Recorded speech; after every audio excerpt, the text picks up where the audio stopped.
Salam damai dan salam sejahtera buat kita sekalian, teman-teman, sahabat-sahabat Wisped dimanapun teman-teman berada. Kali ini saya ingin ambil bagian dalam obrolan yang cukup menarik dan cukup menantang terkait dengan perdebatan warga gereja di seputar tentang apa yang kita sebut sebagai persembahan persepuluhan. Beberapa mereka yang dikatakan banyak belajar tentang teologi atau apa, ya, filsafat atau apapun itu, banyak mempercakapkan tentang hal ini dari berbagai macam sudut pandang, ya. Dari keberbagian itu kemudian mereka membentuk satu kesimpulan-kesimpulan tersendiri, tesis-tesis tersendiri terkait dengan hal yang kemudian ramai dibicarakan, bahwa persepuluhan itu tidak lagi wajib bagi kita, dan itu berlaku hanya pada konteks di mana teks itu ditulis. Bahkan ada yang menyatakan bahwa memberi persembahan itu merupakan sebuah, ya katakanlah, terikut dalam satu proses pembodohan, ya seperti itu. Apa benar seperti itu, ya? Saya juga sih rasanya mencoba untuk berpikir, ini sebuah pernyataan yang sangat ekstrim, sangat radikal di tengah-tengah keyakinan kita terkait bahwa persepuluhan itu merupakan bagian yang tidak bisa kita lepaskan dari sejarah, ya. Bahkan semacam sebuah role model bagaimana gereja itu menghidupi dirinya.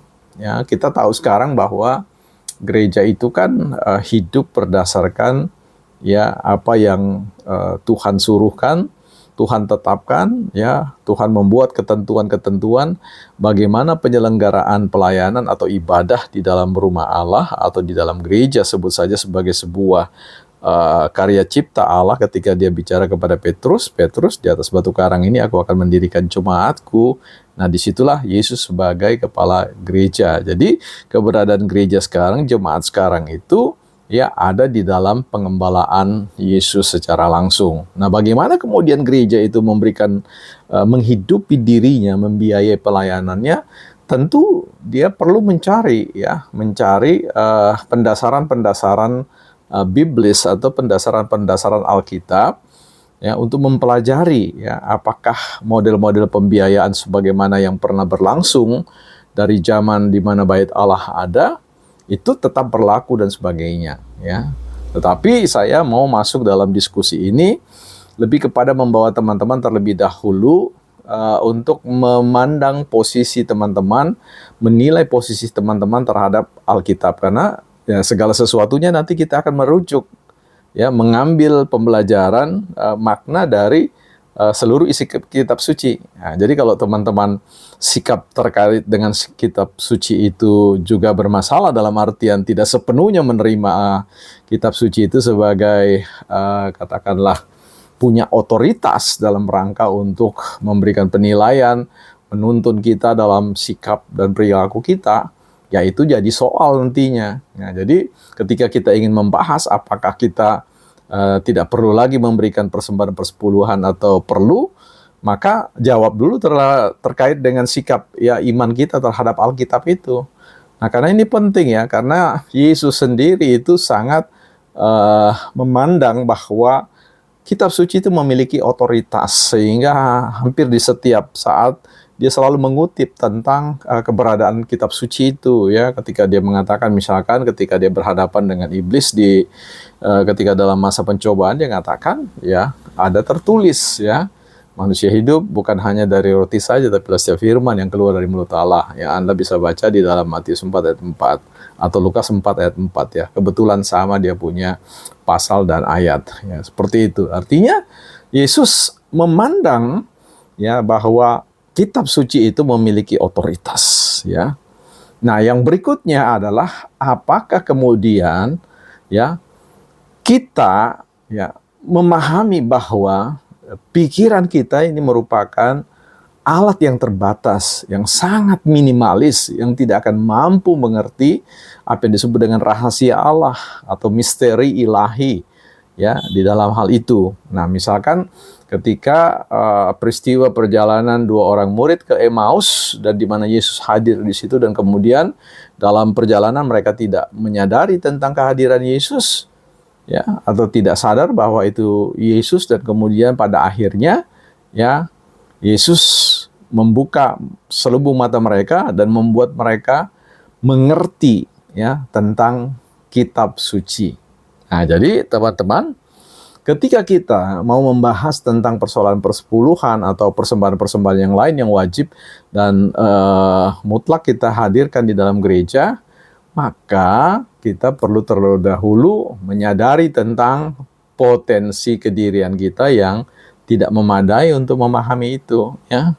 Nah, sehingga berhati-hatilah menarik sebuah kesimpulan ketika kita mempelajari tentang apa itu persepuluhan dan wajibkah persepuluhan itu diberikan. Nah, tadi saya sudah mengatakan, kalau Anda memahami Alkitab, meyakini Alkitab memiliki otoritas dan wibawa tertinggi di dalam Anda mengambil keputusan ya atau memahami segala sesuatu, maka Anda akan benar-benar akan melihat dari perspektif yang berbeda.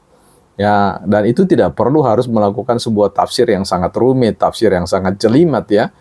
Cukup saja mengatakan pertama ya, saya tidak menyederhanakan barang ini. Nanti kita akan coba ulas di bagian yang lain, di konten yang lain, karena nanti kalau saya bahas sekarang ini kepanjangan, tapi saya ingin meletakkan pemahaman awal terkait dengan bagaimana kita menjawab apakah saya harus memberikan persepuluhan atau tidak ya. Yang harus dilakukan pertama kali tadi saya katakan, tempatkan terlebih dahulu keyakinan Anda terhadap Alkitab itu sebagai sebuah sumber referensi otoritas tertinggi. Yang kedua, ketika Anda terhisap dalam sebuah kerja-kerja tafsir, maka sadari benar bahwa apapun yang coba Anda simpulkan, hati-hati. Karena peran Roh Kudus di situ sangat dominan ya, untuk bahwa tidak seorang pun yang bisa sampai pada sebuah pengertian yang baik tentang apa yang Allah maksudkan kalau Roh Kudus itu tidak memberi ilham, membuka jalan pikirannya. Ya, sehingga ketika teman-teman ingin mengetahui apakah memberi persepuluhan itu sebagai sebuah kewajiban, keharusan dan seterusnya, maka teman-teman harus ada pada sikap itu dulu, dua sikap itu ya, sikap menerima otoritas Alkitab, kedua adalah sikap sadar diri bahwa teman-teman apapun yang teman-teman mau pakai, pikiran teman-teman itu tidak mampu untuk memahami misteri ilahi. Jadi ada yang namanya interaksi yang sangat kuat dengan Holy Spirit ya, Roh Kudus itu, sehingga Anda pada saat tiba pada sebuah kondisi bahwa oh ya, saya mengamini, saya meyakini. Nah, ketika Anda pada tiba saat itu, maka semua kesimpulan, semua tesis apapun yang kelihatannya mutakhir, kelihatannya luar biasa, itu tidak menjadi berarti lagi ya. Yang menjadi penting bagi teman-teman, apakah teman-teman memandang itu baik atau tidak. Nah, misalkan kita tawarkan kepada teman-teman, apakah ya, kalau saya sih konsepnya sederhana. Segala sesuatu itu ya hanya dua sumbernya, berasal daripada Allah atau berasal dari yang bukan dari Allah ya. Tentu kita sudah tahu ya, berasal dari kuasa kegelapan.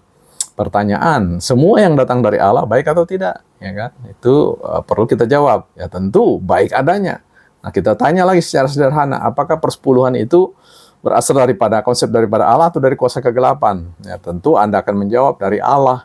Nah, kalau sesuatu dari Allah itu baik, ya, terus bagaimana Anda menyikapi itu? Baik nggak tidak ketika Anda menerima itu? Ya, mungkin Anda kemudian melakukan counter dengan mengatakan, ya itu baik untuk orang-orang Yahudi dan tidak baik untuk kita. Nah, hati-hati teman-teman ya. Yesus itu orang Yahudi, ya. Yesus itu orang Yahudi, ya. Di hal-hal tertentu dia juga menerima, mengaminkan, menghayati apa yang kemudian tradisi budayanya lakukan. Jadi dia juga terlibat dalam hal-hal seperti itu. Ya, dia terlibat dalam pesta perkawinan di Kana. Itu merupakan sebuah lebur atau masuk di dalam tradisi budaya dan seterusnya.